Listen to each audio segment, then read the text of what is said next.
Hey everybody, I'm Tara Ijai here with Choose Love, and I am here with author Alicia McBride. And welcome. Thank you. I'm so excited to tell you about Alicia. Alicia McBride is a creative, clairvoyant empath who loves empowering people to heal themselves, writing books, and being a mom to two energetic boys. She lives in southeastern Pennsylvania, enjoys dancing, digital painting, and wearing PJs in public. Alicia also has degrees in psychology and interior design, is a certified yoga instructor, Reiki Master, and has gone through a spiritual awakening. Does that ever end? Her eclectic background continues to inspire to help others through creative outlets such as writing books and energy healing. Find her online at healinglightempath.com. Well, that's cool. Thanks. I mean, let's break that out a little bit, shall we, my friend? I really like that. So when you say you're a creative, clairvoyant empath who loves empowering people to heal themselves, tell me about that. Well, when I wrote the bio, I had trouble defining myself. It's hard. This thing. It is hard. Mm-hmm. I don't know, but I think I most identify with the word creative. I've published now 2 books and 3 with you. So, I mean, how many books do you have to publish before you feel like an author? Wow, that's a powerful statement. I don't know. So I feel like I identify more with the word creative because that's me. Like, I'm up here creative. We've talked before. I don't do math. Yeah, same.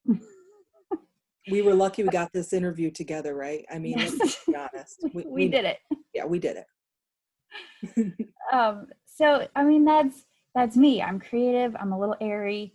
I'm also a Virgo, so I'm a little. Same. Right. Of course. There must have been something else going on when I was born, because it's crazy. Whatever. So anyway, I don't feel like an author.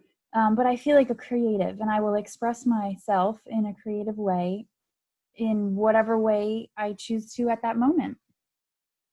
So just creating something positive and something beautiful. Yeah. Is this your whole thing, or creating anything like a mess, chaos? Oh, I'm really good at that too. Don't worry. Totally creative. I'm really good at that too. No, I prefer it to be a positive experience. And I think it's really funny because now this is the third book that I've published a part of. And my theme is love. The first book that I published is called I Love You When. It's about unconditional love for your children. And it's a children's book. So the second book I published is called I Feel Too Much. And it's about unconditional love for yourself. And so here we are in this love book, and it's a whole book about love with so many people's experiences and just awesome love stories. And so that's what my article is about learning to love yourself. So my theme is love. Of course it is. I mean, it's clear. It was clear to me that that's your theme. Yeah. When I first met you, I mean, everything I see you post, everything I see you share, the way you show up on social media is total love. Thanks. So tell me, your second book, was your first and second book, were you part of the book, or were they your own works? Nope, they were mine. They were yours. How did that feel to write a children's book? Well, my children's book is actually about, I wrote it for my best friend's daughter who actually passed away from rare brain cancer. I wrote it as a benefit to her. So portions of that book get donated to the Clive Cordoma Foundation because that's the type of cancer that she had. Yeah, so that one was kind of heavy. It had a lot of emotion for me going into it. The second one, I Feel Too Much. It's a how-to guide for the beginner empath. And that, although that does share snippets of my story, and, I'm definitely in the book, I like a lot of the feedback that I've been given. It says that I write it so that it makes it feel like I'm right there with you as you're reading the book. Like I'm there, I'm rooting you on, like I'm right there with you. And I think that's fantastic. And, that's kind of how I communicate best, is one-on-one, and like taking the time to translate what goes on in my brain to come out my mouth, because that's really difficult. We'll go back to that creative thing again. I don't think in words. I think in emotions and energy and pictures, and that's really hard to translate. Which again is probably the other reason I had trouble thinking of myself as an author, because I'm just so up here. I feel like you're speaking to me so strongly. So forgive me, I'm not trying to take this all about me, but when No. I'm having the same issue. I have a lot of thoughts and feelings all the time, and expressing and articulating, I feel stuck sometimes. Like sometimes I'm talking to my best friend in the world, and she's straight up logical.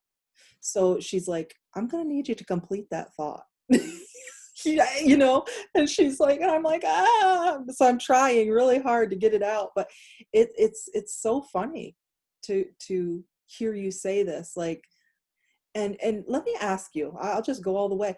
Did you think growing up with this, that there's something wrong with you? Yeah. I mean, like the feeling, the emotion, and how much you have, like, and how we can't put it into words, articulate. Did you feel like? Yeah. That was hard. It still is hard. Yes. I have a really difficult time with people who are impatient and want me to like get to the next word or the next sentence, because I'm like, wait a minute, I just need like 5 minutes. I'm better in email. Can you email me? Right. I'm better in a book. Just read my book. It's fine. I talk about this chapter 3. Yeah, it's fine.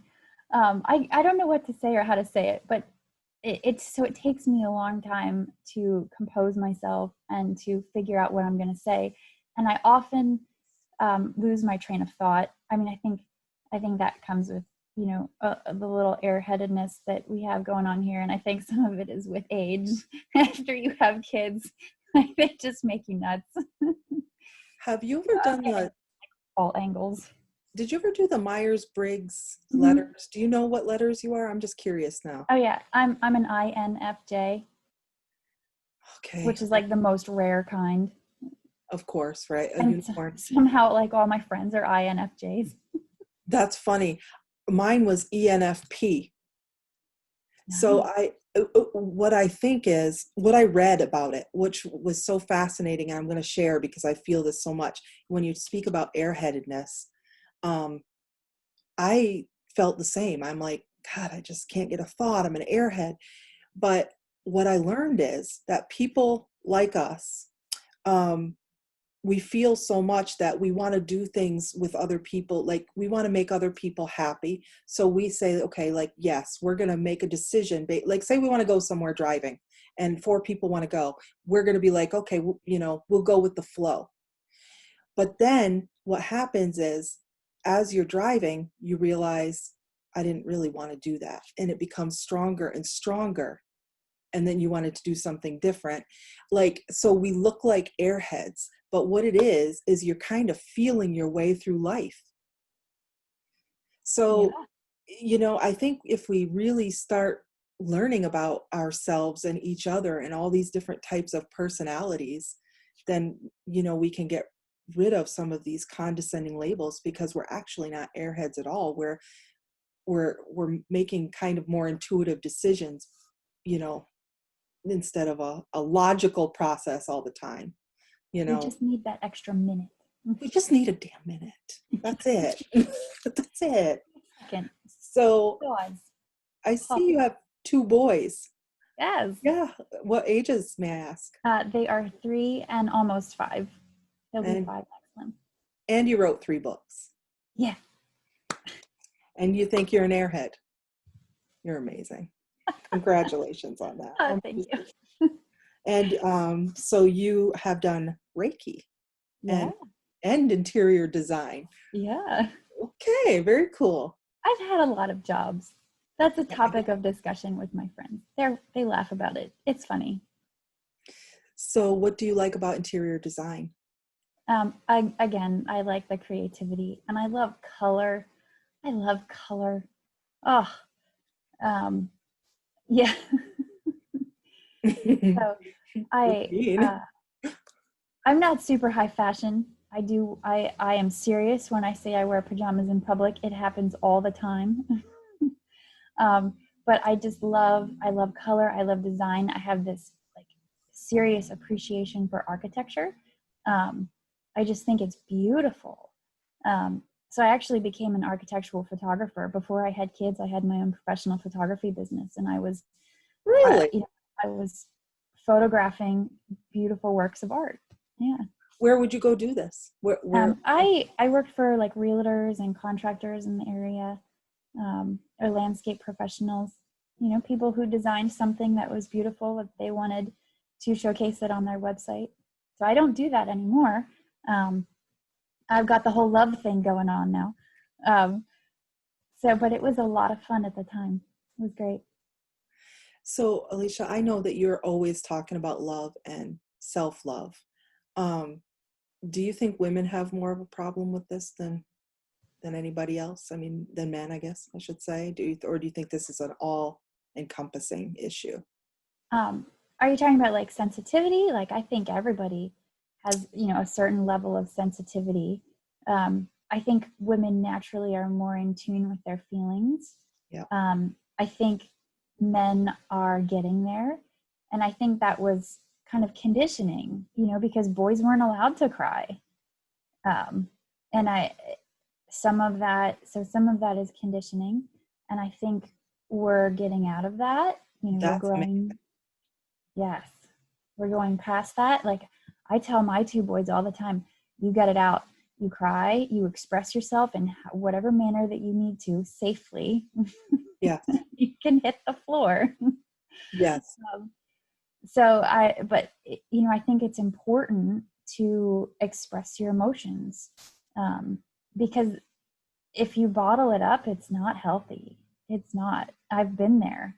I know what it feels like to pile on other people's feelings and baggage on top of holding my own. Like, my own feelings and baggage got stuffed, and then I'm piling other people's on, and I didn't know that was happening. I didn't know that was a thing. So I think it's really important to listen to yourself, listen to your own needs, and to be able to express yourself. I think creativity is so important. Yeah, I agree with you on that. I agree with you so much. Do you have ways that maybe we could be more, give ourselves more self-love? Like, we speak about it as a very general topic. Are there ways that maybe we could drill down a little bit and really make that a tangible thing? Like, what does that look like for you? Yeah. Yeah, because everybody says, I say, practice self-care, do it. But what does that really mean? Yes. And it's different for everybody. Yes, I was just going to say it looks different for everyone. But I can share, for me, practicing self-care is alone time. I need time just by myself. Like, I've talked to Kira about this before. I just stare at the ceiling. I'm in like a half meditative state. And it's interesting, but I need that. And I think, like, along the way, you don't know that you need things, but when something pops up and it feels right for you to do it again. Like, continue to do it. So I figured out that I needed alone time. I also figured out that the beach for me is very healing. So that's like my go-to place. It almost doesn't matter what beach it is, as long as it has sand and ocean, yes, waves and, birds, I'm good. So those those two things I definitely need. And I think after you've gone through like a traumatic event or a period of, a crazy time in your life, you tend to go to things that help zone you out, like where it's kind of mind numbing for a little bit. And I think that's okay too. For a long time earlier in this year, every time my kids were not directly with me, I was watching rom-coms on TV. I went through all the Lifetime movies, all the not so sad ones, because I need the happy ending. Yes. Like it has to be love and happy. Yes. And that's okay too. And if death and destruction is your thing in your movie type, that is okay too. You be you, and I'll be me. That's right. Yes. I tell people that all the time too. Like, you be you, whatever that version, whoever you are, figure that out and then be that person. And then learn to love that person. So for me, self-care was watching romantic comedies on Lifetime a lot. A lot. A lot. Like all of them. And for a friend of mine, she plays video games, and that really works for her. It's just, it kind of zones you out and is like a mind-numbing activity. So you just need to find your thing. Sometimes it's sleep. Like, I know if I don't get enough sleep, I am cranky. Same. It's bad. And what's funny is, as I'm listening to you speak, because I always like to learn about the Myers-Briggs and all that, and you're the I, which is introverted. I'm the E, which is extroverted. And what's funny is talking with people and, having conversations and interactions, that motivates me. Like, I really, really enjoy that. So it's just so funny that you can almost see how you fall into the categories. You know what I mean? Yeah. So I think that's great. Yeah, I find it now, of course, it has to be the right kind of motivation. If it was just a crowd of something that didn't seem like we're going to make the world a better place, then that's exhausting. Has to be uplifting. Yeah, it's heavy because you feel it. Yeah. You feel it. It's heavy. Very heavy. I'm with you. So what I ask all the authors, were you one of the authors that you went ahead and you wanted to see some of the other stories? Or did you just say, no, I'm not going to look at all? There's no wrong answer. Nope, I didn't look. Really? Yeah, because I can't. I compare myself. Okay. And That's interesting. Yeah, and I would get in my own head, and I'd get in my own way, and then I would rethink everything, and then my article would be awful, and then I probably wouldn't do it. Like, I would spiral all the way down. Spiral, yeah, I appreciate that. So no, I didn't look. That could be true. I wrote my article, I submitted it, and then I did look a little bit at other people's articles afterwards, but it was after the deadline. No, that's a good idea. That's exactly. Yeah, you'd be spiraling out of control for nothing, because I read your article and it's amazing. So I can't wait for people to see. I mean, you do offer some things, and you do tell your story, and it is uplifting. And I know that there are people that will resonate with your story. I resonated with your story, so, and I just love to learn what all the different things. So you're a Reiki Master. When do you use this practice often, or is this just a tool in your toolbox, or? Yeah. So through my website, healinglightempath.com, I offer distance Reiki sessions, distance rune readings, and distance guided meditations. And I love it. I love my job. Like, this is the best job in the world. I get to be me. I get to do my thing. Fabulous. That's what life is all about to me. How did you get to that place, if I may ask? So when I went through the spiritual awakening, that was crazy. It was a few years before I really got into it. I worked at a wellness center, and that's when I went through yoga teacher training. And I had my first experience with Reiki, and the Reiki practitioner didn't use the word empath, but she said, "You're collecting a lot of other people's energy, so I'm just going to take this off." I'm just going to clear it out. But of course it came back because I didn't know what I was doing. Um, and that was very unique. It was very different. I had, I had experience with my own personal energy healing, like all throughout my life. I used to send, when I was little, I used to send people protections in like energy protective bubbles. And I used to send that to my friends and family when I was little. Like I didn't know what I was doing and I had no word for it. I didn't know it was not normal. That's adorable. Yeah, that's awesome. Other small children pray for people. So it was like my way of praying, was sending an energy healing protection. The best things in life aren't normal, in my opinion. But anyway, go ahead. So I don't know. It was normal for me. Whatever. But I didn't realize that I'm like an energy healer and that is my thing and that's what I can do. And so I said I had a lot of jobs and I have. I was looking for something like forever. I was looking for something that I'm like naturally good at. And I wasn't finding I wasn't finding exactly the right fit. Like I was, Goldilocks and the Three Bears. It wasn't quite right. wasn't quite right. Yeah. I get it. So, but then I found energy healing, and it's the perfect fit. It's uplifting, it's positive, it's working with my own energy, working with other people's energy. I'm sending them love. It's again with the love theme, and I'm helping people, and I love that.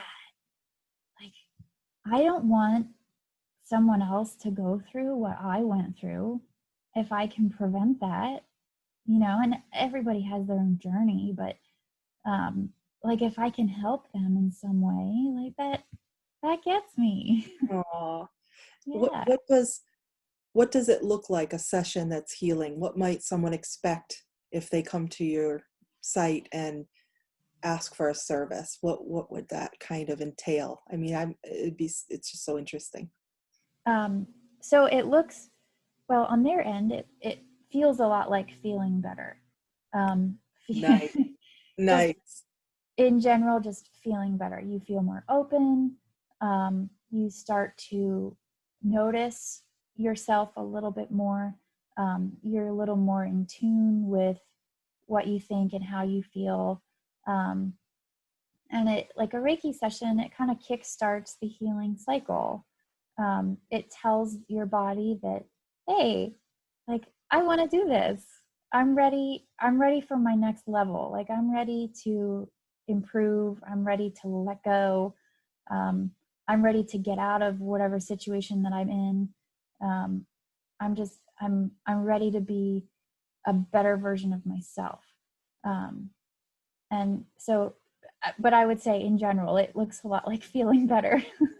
No, that's a really neat way to sum it up. I know that some of these modalities or tools are hard to put into words because it's a lot of energy work, and so it looks like feeling better is a good thing. Does it help everybody, or is it like, is it some things help people more than others, or is this something that's good for everybody? It's definitely good for everybody, but I would say some people feel it more than others because you're just a little more open. And some people have a lot of weight and baggage and, heavy surrounding them. So that takes a little more work and a little more effort, but you get through it. Yes. You keep doing it, and, it kind of unfolds naturally, and you just feel better. Well, I love that. Feeling better is what we're all about. Helping people feel better, helping the world heal, helping us heal.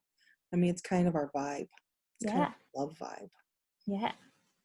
So what would you say to somebody who has thought about writing a book or sharing their story, or has something to say but might be a little bit afraid to do it? Do it.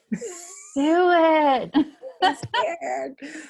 It's very vulnerable though, isn't it? Yeah, it's hard.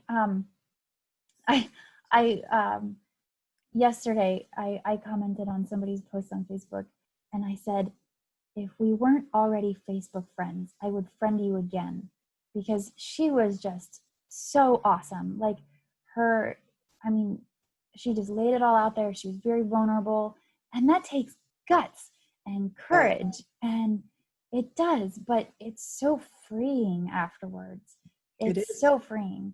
And then when you share your story, other people feel comfortable sharing their stories and they speak up. And I think that's so important. I think that's so important in this day and age. Like, I just think, speak up, share your truth, share your story, because you don't know who you can help. Well, you know that I can't agree with you more, because I stayed quiet in my life for 20 years of my life as a convert to Islam, and thought I would stay quiet and not bother people.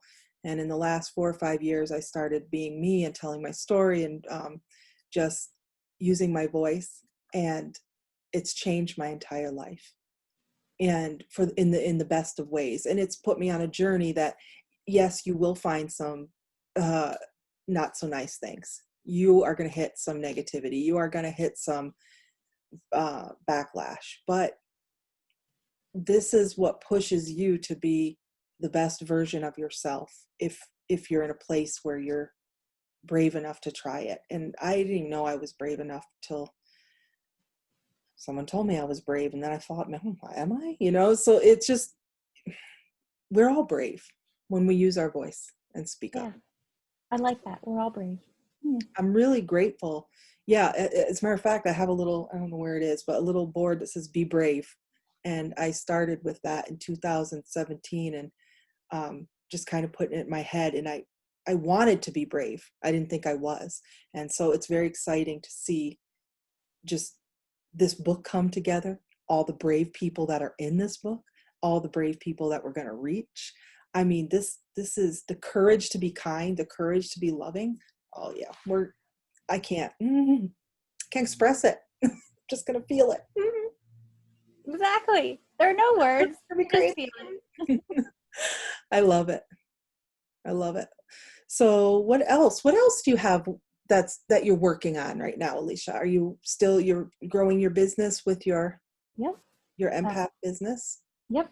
So I'm doing the healinglayempath.com thing online. I recently started teaching in-person yoga and meditation classes, Wow. which I'm Congratulations. super excited about. I've been wanting to do that for years, but I had small kids and, life happens. And, starting that during COVID, Yeah, I get it. I mean, it's just not a great idea, but I did it anyway. I mean, this year has been crazy for me. Um, I could give you a list of things that I've done this year, and most of it was during COVID. So, I mean, my advice for somebody who wants to do something during COVID is just to do it. Just start, just go, just do it. Because I'm doing it and it's working.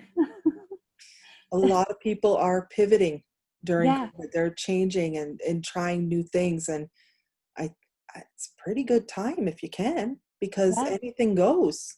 yeah.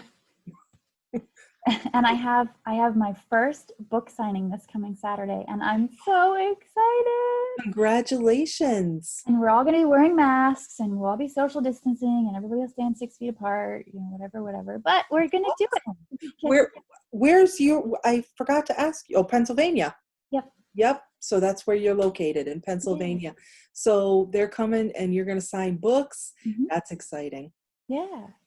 We're trying to decide what to do for our book launch here, especially we have everybody spread out all over. So I think we're looking toward a virtual book launch. And Mm-hmm. so we'll definitely let you know all of Yeah. it. But we want to just I'm have, happy to be a part of it. yes. Well, you're pretty amazing, Alicia. Thanks. Thank you for showing up and sharing your part in this book and being a voice. Thank you. Thank you for having me. Thank you for having me a part of your book. I'm just excited. I'm happy to be here. No, well, we're excited to have you. I mean, this is how we're all going to do this together. And I'm excited that we have like 53 people on the same page talking about love, promoting love, especially in a year that doesn't maybe feel as loving. So the fact that we can still keep moving forward during all of this is so exciting to me. Yeah. And I'm appreciative of you. Thank you so much. Thank you, Miss Alicia.